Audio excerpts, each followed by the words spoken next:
में शामिल होने के लिए सभी नेता पहुंच रहे हैं, उनकी तस्वीर आपको दिखा रहे हैं। लेकिन इसी बीच आपको पटना लिए चलते हैं अपने सहयोगी आनंद अमृतराज के पास, क्योंकि देखिए इस पूरे मामले में जो घमासान मचा और जो एक बयान जिसने इस मामले को और तूल दे दिया वो उपेंद्र कुशवाहा की तरफ से दिया गया था, जिससे वो कहते हैं कि वो पैरवी करेंगे नीतीश कुमार के लिए। और आज उस पर भी बातचीत करेंगे। सहयोगी आनंद हमारे साथ जुड़े हैं और उपेंद्र कुशवाहा उनके साथ मौजूद हैं। आनंद, ओवर टू यू। बिल्कुल सर, सरगर्मी बहुत तेज है और आज तो तस्वीर साफ होने वाली है कि ललन सिंह राष्ट्रीय अध्यक्ष रहेंगे या नहीं रहेंगे। लेकिन ऐसी परिस्थितियां क्यों आ रही है? और नीतीश कुमार के बारे में कि राष्ट्रीय अध्यक्ष नीतीश कुमार बन सकते हैं, नीतीश कुमार राष्ट्रीय अध्यक्ष क्यों बनना चाहेंगे इस परिस्थिति में? देखिए, एक तरह से कहा जाए तो नीतीश जी के साथ धोखा हुआ है। उनको बार बार इस बात का झूठा दिलासा दिलाया गया कि आपको इंडिया गठबंधन का नेतृत्व मिलेगा, भारत के अगले प्रधानमंत्री के रूप में, उम्मीदवार के रूप में आपका नाम होगा।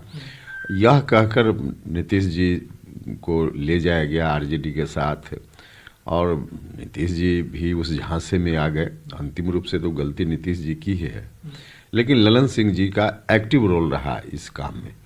अब जाकर नीतीश जी को भी यह बात समझ में आ गई कि कहीं से उस गठबंधन में नीतीश जी के लिए जगह नहीं है।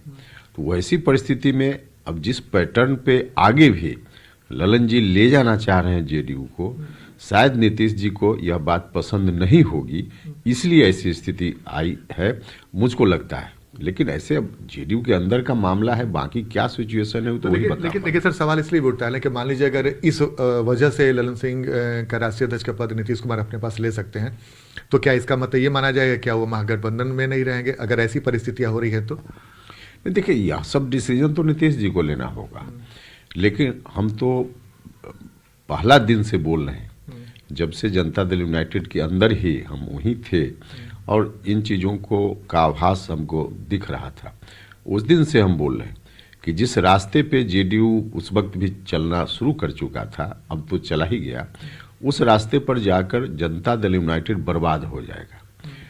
नीतीश कुमार जी के जो फॉलोअर हैं, आम जनता, उसमें भी आरजेडी के साथ उनको भी कतई जाना पसंद नहीं, क्योंकि उन्हीं के आतंक पाखंड राज के खिलाफ एक गोलबंदी हुई थी नीतीश जी के साथ। अब नीतीश जी वहीं चले गए, उनके साथ एक तरह से कहिए कि घुटना उन्होंने टेक दिया। तो ऐसी परिस्थिति में यही होना था जो हो रहा है। लेकिन सर सवाल ये है कि आप बार बार बोल रहे हैं कि नीतीश कुमार को महागठबंधन एक तरीके से आरजेडी पे सवाल खड़े कर रहे हैं।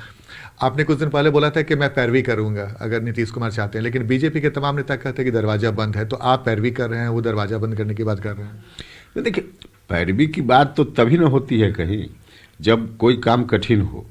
अगर सहज हो जाने वाला काम हो तो उसमें पैरवी की कहाँ जरूरत है। तो इसमें निश्चित रूप से बीजेपी की ओर से जो वक्तव्य आ रहा है वो पूर्णतः उचित वक्तव्य है, उनका सही स्टेटमेंट है, क्योंकि नीतीश जी ने जो रवैया अपनाया है पिछले दिनों बीजेपी के साथ भी, वह स्थिति तो ठीक नहीं थी।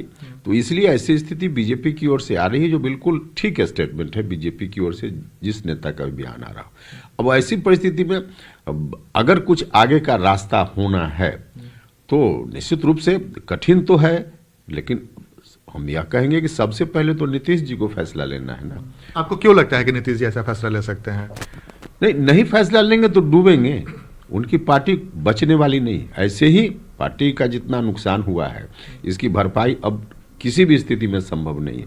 नीतीश जी का कद क्या था, आज क्या हो गया। आज किसी गठबंधन में चले जाएं तो जो पुराना उनका कद था, जिस रूप में उनका महत्व होता था, उस रूप में महत्व कहाँ कहीं मिलने वाला है। तो इसलिए ऐसी स्थिति है। लेकिन अगर उनका वाला पहले वाला महत्व नहीं रहा तो अब उनको बीजेपी क्यों महत्व देने जाएगी? हाँ, निश्चित रूप से यह सवाल बड़ा सवाल है। उस रूप में तो महत्व नहीं मिलेगा। अगर इधर आने की बात भी हो, बात है कि नहीं, इस पर मेरी कोई टिप्पणी अभी नहीं है, क्योंकि उनका मामला है, उसमें हम कैसे बता सकते। लेकिन सर एक सवाल है, तेजस्वी यादव का कुछ दिन पहले बयान आया था कि न मुझे सीएम बनने की हड़बड़ी है और न नीतीश जी को पीएम बनने की हड़बड़ी है। यानी आप कैसे कह सकते हैं कि महागठबंधन की तरफ से आरजेडी बहुत ज्यादा प्रेशर बना रही है या नीतीश कुमार आरजेडी से नाराज है, जबकि दोनों का ट्यूनिंग कुछ दिन पहले ही दोनों ने एक दूसरे के बारे में कहा कि नहीं सब कुछ ठीक है। देखिए, अब इस स्टेटमेंट पर ध्यान दीजिए, एक अलग विषय है। आरजेडी कि महत्वपूर्ण जगह पर बैठे हुए लोग एमएलए हैं, एमएलसी हैं, उनकी ओर से आज भी नीतीश जी के बारे में क्या क्या टिप्पणी की जाती है, और वही लोग लालू जी और राबड़ी जी के करीब होने का दावा भी करते हैं, वास्तव में करीब हैं।